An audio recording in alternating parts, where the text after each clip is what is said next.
დღეს თქვენთან ერთად მოვამზადებ უგემრიელეს დესერტს ბალაბაიანას.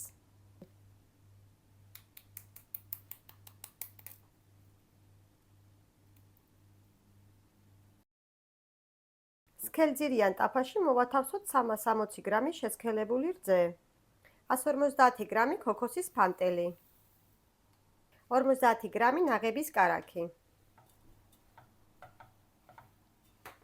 დავდგათ დაბალ ცეცხლზე და ვურიოთ.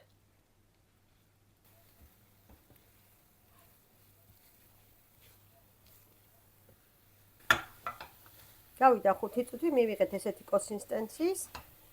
საკმარისია. ცოტა რომ შეგრილდება, გავაკეთოთ ბურთულები.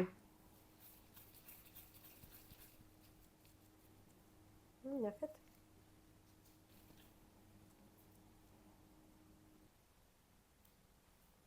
გავუკეთოთ ხის ჭხირები.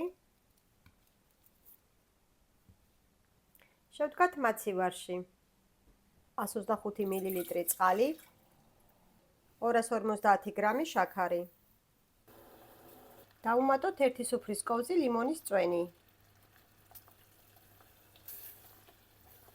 სიროფი მზად რომ იქნება, ბოლოს დავუმატოთ საკვების აღებავი.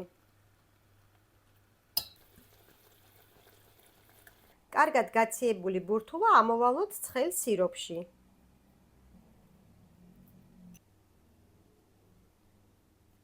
გამოიწერეთ ჩემი YouTube არხი ლიკას რეცეპტები.